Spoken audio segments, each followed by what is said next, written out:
Olá, seja muito bem-vindo, muito bem-vinda. Aqui é o Nada Trivial. Primeiro turma do Fundão de Setembro. Não tenho outro tema a falar que não seja o Setembro Amarelo e essa condição de saúde mental nas escolas, não é? A gente já teve, alguns anos atrás, uma sequência de fatos bastante lamentáveis. Esse ano a gente teve um que ainda está repercutindo. Eu não vou ficar entrando no mérito, nem do caso, nem escola, onde foi. Não quero ficar apontando o dedo, nem levantando, né, condições que eu desconheço, não estava lá, não conheço as pessoas, não sei as circunstâncias, e é muito ruim a gente se meter onde a gente não conhece. Mas eu vou falar então de um prisma que eu conheço, porque essas coisas me chamaram a atenção e de alguma forma me levaram, né, numa viagem pelo tempo a uma outra circunstância que eu vivi como professora, né? E eu acho que dá para criar aqui uma conexão, porque o importante é poder compartilhar com vocês a experiência e a sensação que eu tive quando eu me senti absolutamente impotente diante de algo que tinha se descortinado bem na minha frente e que eu não tinha tido oportunidade de intervir de forma nenhuma, né. E, de alguma forma, vocês vão entender onde é que eu quero chegar com essa conversa aqui no Turma do Fundão, porque é um quadro de neurociência aplicada à educação e tem um espaço muito interessante da neurociência discutir desenvolvimento socioemocional e, obviamente, promoção de saúde mental, prevenção do adoecimento mental, prevenção dessas condições que a gente tem visto crescerem de forma tão vertiginosa, especialmente entre crianças e adolescentes, né. Não se ouvia praticamente falar de ansiedade ou depressão em crianças e adolescentes no passado. Ainda que, se fosse investigar, obviamente ia encontrar. Mas não sei se realmente a incidência cresceu a ponto da gente realmente ter mais diagnósticos e perceber isso, ou se é só uma questão da gente não no passado não ter atenção a essas coisas. Mas se eu tivesse que apostar, eu diria que de fato a gente tem condições, né, uma tempestade um pouco mais bem arquitetada, né, para que esse efeito acabe acontecendo, né, que é a condição em que uma criança, um adolescente se sente desajustado no sentido de não caber naquele tempo, espaço que ele está sendo colocado para viver. Seja dentro de uma família, seja dentro de um grupo social, dentro de uma sociedade ali, né, de uma comunidade de bairro, dentro da escola, seja porque se considera, diferente dos outros, não é aceito pelas suas diferenças, e diferenças aqui a gente pode colocar um monte de coisas aqui embaixo, né, porque pode ser diferença de temperamento, né. A gente pode estar falando de um indivíduo que tem um jeito diferente de agir, ou de falar, ou de se relacionar, e isso já vai ser, né, um foco, já vai ter um canhão de luz ali em cima daquela diferença, ou pode ser algum tipo de hábito, alguma manifestação religiosa, às vezes, né, tem a ver com o seu grupo religioso. Isso vai colocar aquele indivíduo em evidência dentro de um grupo social e uma evidência de uma inadequação. E aí inicia-se, muitas vezes, um sofrimento psicológico bem importante, né, a ponto de você poder ter condições que levam o indivíduo a cometer, né, um ato contra a sua própria vida, né. E se tem uma coisa que a gente sempre tem muita atenção, todas as vezes que eu participei de discussões de caso e pude observar o trabalho, né, de psicólogos, psicanalistas em diferentes situações, das mais graves, né, que a gente já teve a proximidade. Então, trabalhei muito tempo com profissionais que atuavam em dependências, dentro do Hospital Psiquiátrico do CAISM, né, que era um hospital da Santa Casa.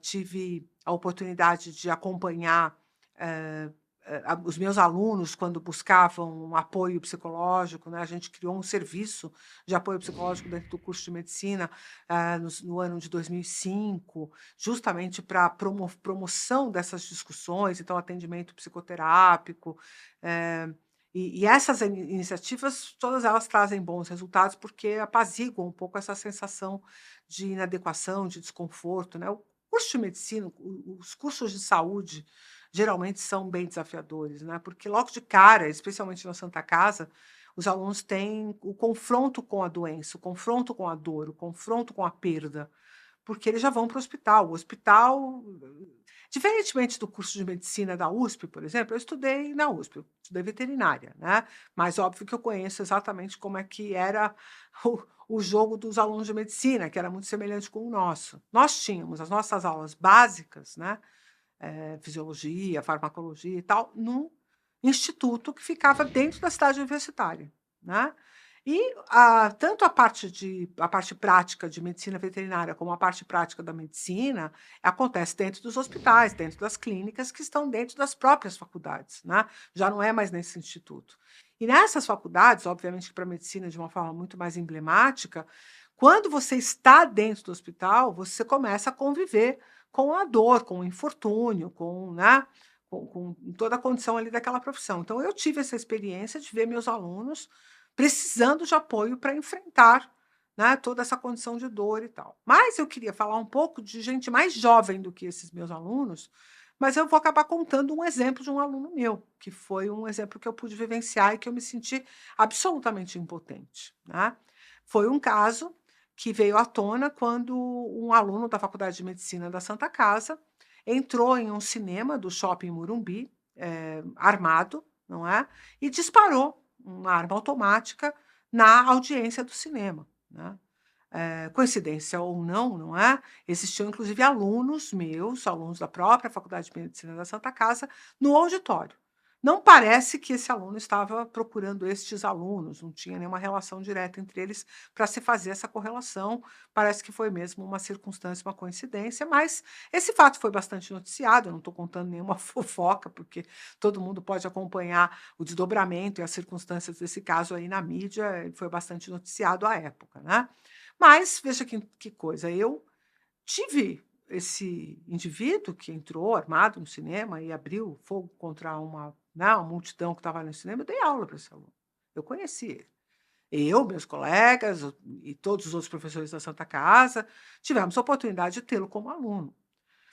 Era um aluno que frequentava a sala de aula, que se fazia presente, famoso, vamos dizer assim, popular? Não, não era, né.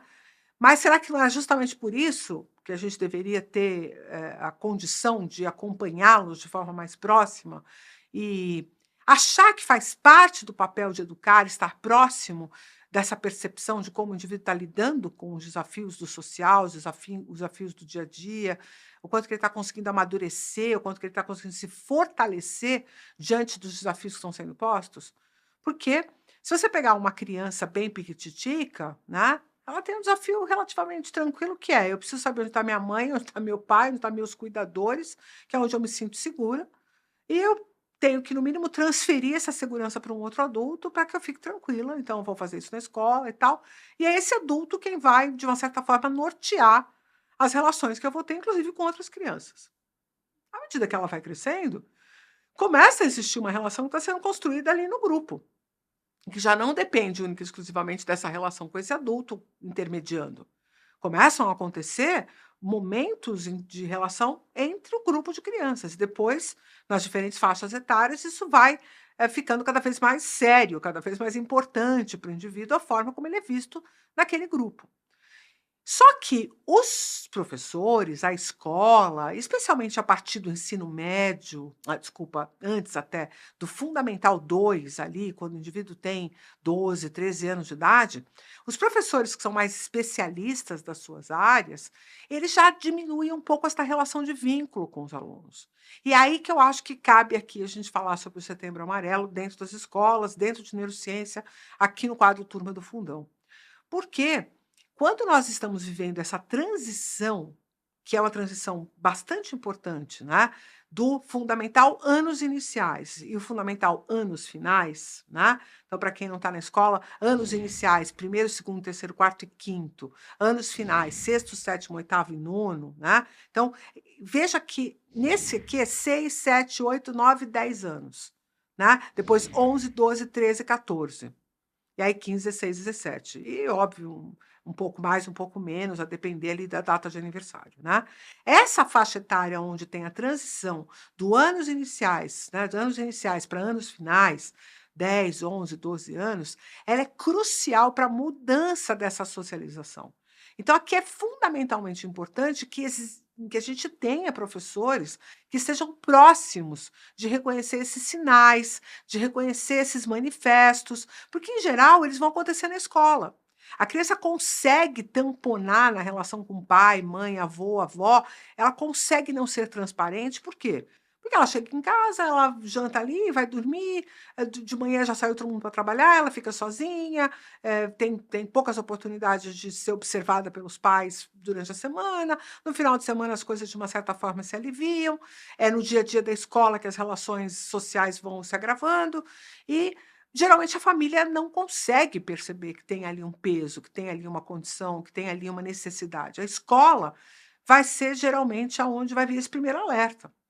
E se nós estivermos nessa transição, especialmente importante, em que uma parte dos professores que antes acompanhavam os alunos mais de próximo vão estar um pouco mais afastados, e os professores especialistas estão bastante preocupados com as suas disciplinas, com as suas intervenções, nós vamos, no momento mais importante, né, vamos acabar deixando esse indivíduo um pouco à sua própria sorte.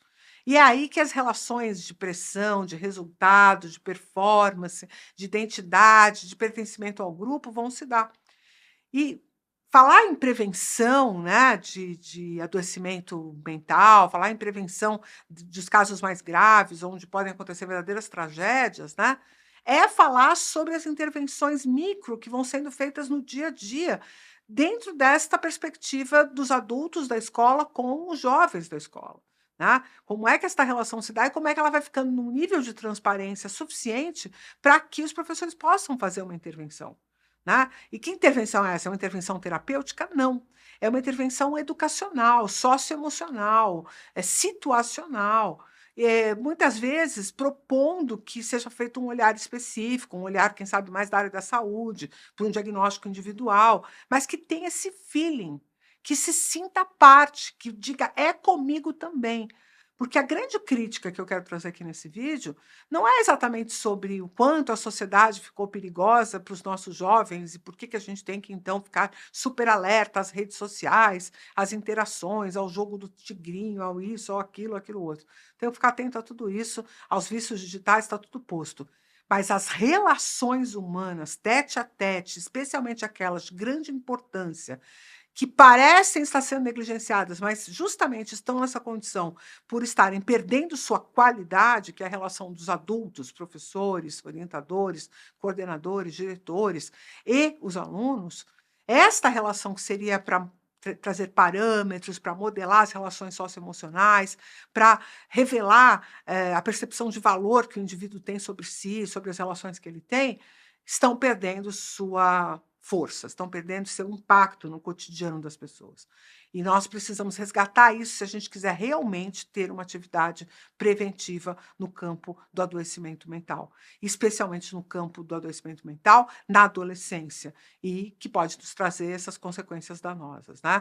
Eu fui uma adolescente que sofri bullying, já comentei aqui. É a ideia de acabar com tudo passou algumas vezes pela minha cabeça durante a adolescência, né? Eu sei exatamente qual é a força desse sentimento e tenho uma verdadeira compaixão, me dói profundamente reconhecer que algumas pessoas estão sendo colocadas nesse lugar e ainda com uma certa percepção de que essa é a sua grande oportunidade, que você não, você tem que encarar, você tem que fazer, você tem que aproveitar e tal, né?